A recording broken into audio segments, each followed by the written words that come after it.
Hello दोस्तों, मेरा नाम ज्योति कुमारी है और आप देख रहे हैं मेरा चैनल जिसका नाम ज्योति एक्सप्लेन्ड है। इस कहानी में हम एक इंट्रोवर्ट लड़की के बारे में बात करेंगे जिसका नाम मारिया होता है। मारिया के इंट्रोवर्ट होने की वजह से वो लोगों से बहुत ज्यादा दूर रहती है और इसीलिए अकेले रहने की वजह से मारिया डिप्रेशन का शिकार होती है और उसका वेट भी काफी ज्यादा लूज हो जाता है। वो इतनी ज्यादा परेशान और अकेली होती है कि वो अपने इमोशंस, अपनी फीलिंग्स अपने पेरेंट्स से भी शेयर नहीं कर पाती। इस मूवी का नाम है लुक अवे। ये मूवी 2018 में रिलीज हुई थी। मूवी के स्टार्टिंग में हम एक प्रेग्नेंट लेडी की सोनोग्राफी दिखाई जाती है और उस सोनोग्राफी में हमें ट्विंस बच्चे दिखाए जाते हैं। सोनोग्राफी देखते हुए हमें ये दिखाया जाता है कि एक बच्चा दूसरे बच्चे पर कब्जा करने की कोशिश कर रहा है, जैसे कि वो उसे मारने की कोशिश कर रहा हो, और ये देखकर काफी ज्यादा डरावना लग रहा होता है।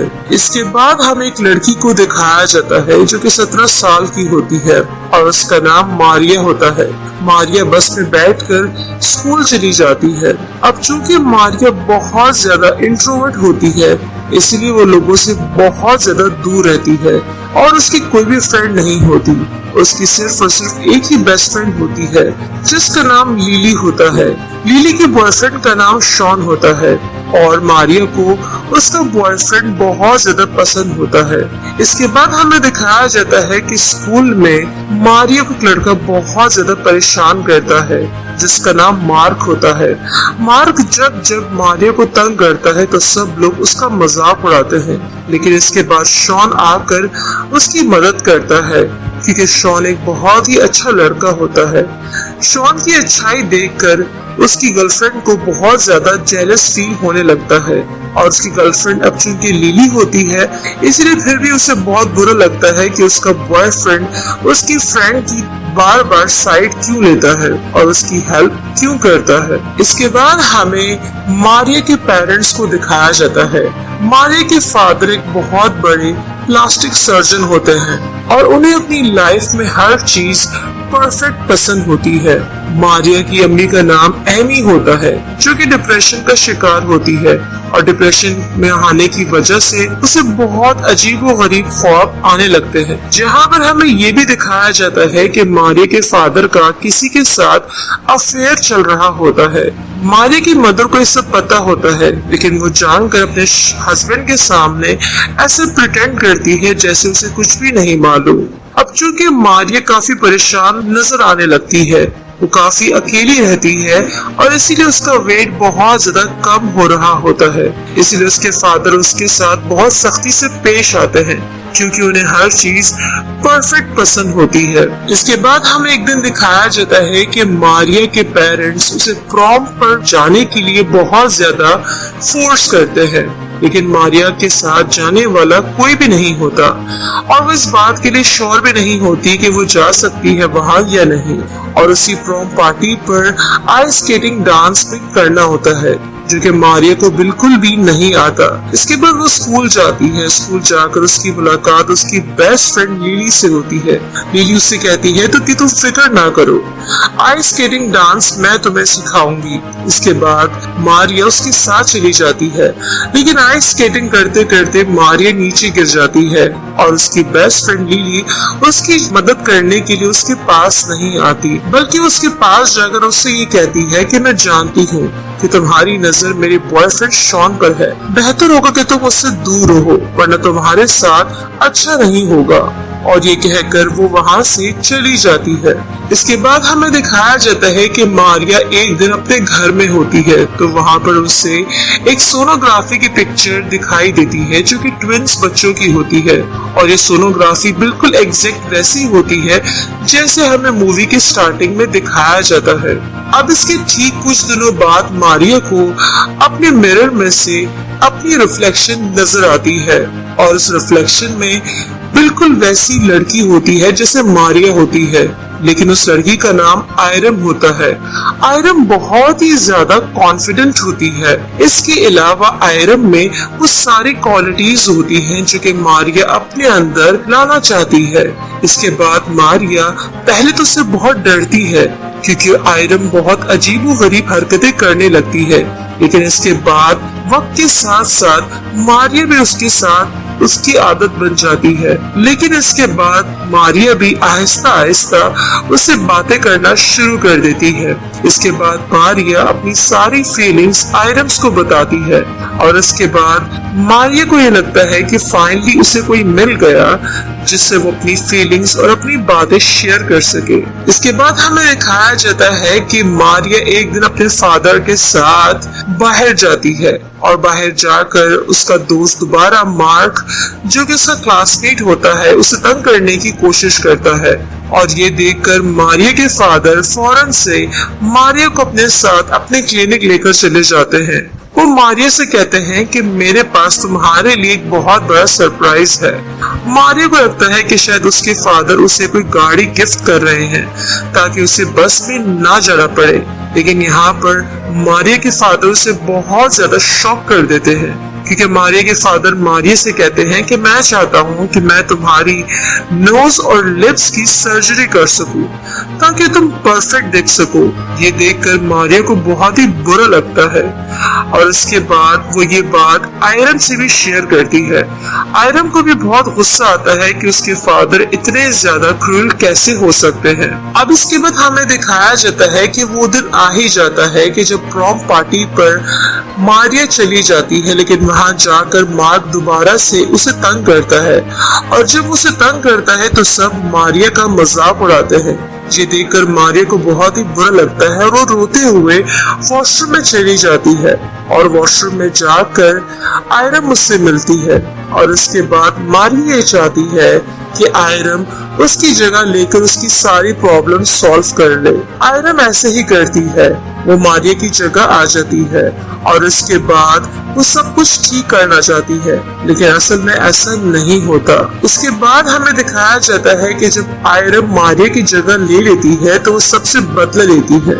सबसे पहले वो स्कूल जाती है और वो स्कूल जाकर सबसे पहले मार्क को करने की कोशिश करती है और उसके बाद उसे फीमेल बाथरूम में लेकर जाकर उसकी टांग को तोड़ देती है, जिसके बाद मार्क उसे कभी भी तंग नहीं करता।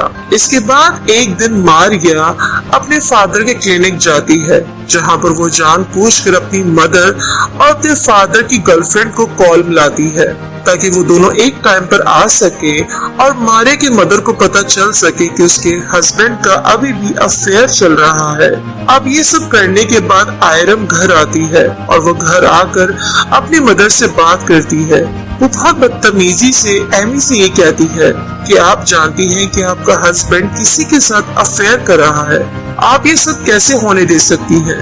जिस पर एमी को बहुत ही गुस्सा आता है और वो आयरम को जोरदार थप्पड़ मारती है, लेकिन इसके बाद भी आयरम को बिल्कुल भी बुरा नहीं लगता और वो हंसने लगती है। इसके बाद हमें आयरम को दिखाया जाता है कि वो काफी दिनों तक आइस स्केटिंग की प्रैक्टिस करती है, जिसके बाद वो उसमें काफी ज्यादा एक्सपर्ट हो जाती है और वो इसीलिए एक दिन लिली के पास जाती है ताकि उससे मारिया का बदला ले सके।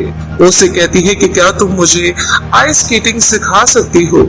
लिली मान जाती है और वो दोनों आइस स्केटिंग करने जाते हैं और यहाँ पर लिली जब ये देखती है कि आयरम इतनी जबरदस्त आइस स्केटिंग कर रही है तो वो काफी हैरान हो जाती है, लेकिन यहाँ पर आयरम मारिया का बदला लेने के लिए उसे धक्का देती है, जिसकी वजह से लिली फिसलकर नीचे गिर जाती है और उसके सर पर चोट लगने की वजह से लिली की डेथ हो जाती है। इसके बाद आयरम फौरन से पुलिस को कॉल मिलाती है। वो जानबूझकर रोने की एक्टिंग करती है कि लिली का आइस स्केटिंग करते हुए एक्सीडेंट हो गया है और सर पर चोट लगने की वजह से उसकी डेथ हो गई है। और इसके बाद यहाँ पर हमें मारिया का रिफ्लेक्शन नजर आता है जो कि रो रही होती है, यानी मारिया ये सब नहीं चाहती थी। इसके बाद हमें शॉन को दिखाया जाता है जहाँ पर लिली की बॉडी को दफनाया जा रहा होता है। और यहाँ पर आयरन की नजर शॉन पर होती है। हमें पुलिस को भी दिखाया जाता है कि वो लिली की केस की इन्वेस्टिगेशन कर रहे होते हैं और उनका शक आयरन पर होता है क्योंकि लिली एक बहुत ही परफेक्ट आइस स्केटिंग थी और पुलिस का ये मानना था कि आइस स्केटिंग करने की वजह से लिली की डेथ नहीं हो सकती। इसके बाद हमें दिखाया जाता है कि आयरन सबसे पहले शॉन के घर जाती है।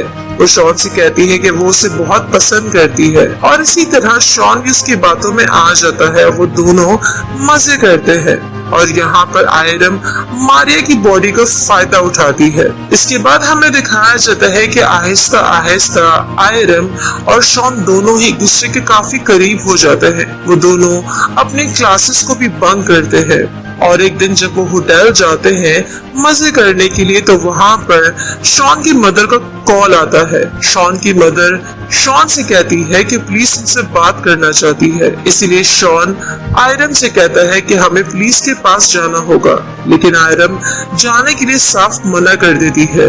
शॉन को आयरन पर शक होने लगता है, इसीलिए आयरन फौरन से एक बॉटल से शॉन को मार देती है। अब शॉन को मारने के बाद आयरन अपने फादर के क्लिनिक में चली जाती है। आयरन ने यहाँ पर काफी ड्रिंक की होती है। वो अपने फादर से सवाल करती है कि अगर वो परफेक्ट ना होती क्या तब भी उसके फादर उससे प्यार करते। इसके बाद हमें यहाँ पर दिखाया जाता है कि जो सोनोग्राफी हमें मूवी के स्टार्टिंग में दिखाई दी गई थी वो सोनोग्राफी किसी और की नहीं बल्कि मारिया की मदर की थी। मारिया की मदर के 2 ट्विंस थे, लेकिन चूंकि आयरन में कुछ एब्नॉर्मैलिटीज थी और यहाँ पर चूंकि मारिया के फादर को हर चीज परफेक्ट पसंद थी, इसीलिए उन्होंने मारिया को बचाकर आयरन की बॉडी को घर के सामने दफना दिया था और एमी को इसके बारे में बिल्कुल भी पता नहीं था और इसीलिए आयरन की सोल एक मिरर में दफन गई। और इसीलिए जब मारिया बड़ी हुई तो आयरन ने इस बात का फायदा उठाया और उसकी सोल पर अपना टेक ओवर कर लिया। मारिया के फादर का जवाब सुनकर आयरन को बहुत ही गुस्सा आता है और वो अपने फादर को भी मार देती है। वहाँ से जाने के बाद वो बार बार मारिया का नाम लेती है, लेकिन उसे मारिया कहीं भी नजर नहीं आती। यहाँ पर हमें दिखाया जाता है कि दरअसल आयरन कोई नहीं है बल्कि वो मारिया की ही सोची हुई सोल है, यानी कि वो असल में एग्जिस्ट करती ही नहीं है। मारिया में चूंकि बहुत ज्यादा कमियां थी और वो बहुत ज्यादा इनसिक्योर फील करती थी, इसीलिए उसने अपने ही जैसा एक इंसान को सोचा जिसके अंदर वो सारी क्वालिटीज मौजूद थी जो कि मारिया चाहती थी। अब ये सब करने के बाद मारिया अपनी मदर के पास चली जाती है और उनके साथ लेट जाती है, लेकिन इसके बाद हमें मिरर रिफ्लेक्शन में दिखाया जाता है कि मारिया की मदर के साथ 2 ट्विंस हैं, यानी कि यहाँ पर मारिया ने अब ट्विंस का इख्तियार कर लिया है और अब वो ट्विंस बनकर सब कुछ करना चाहती है जो कि वो करना चाहती थी और इसके साथ ही मूवी यहीं पर खत्म हो जाती है। ऐसे ही कहानियां देखने के लिए मेरा चैनल सब्सक्राइब करें ताकि जब भी कोई वीडियो अपलोड हो तो सबसे पहले आप देख सके। धन्यवाद।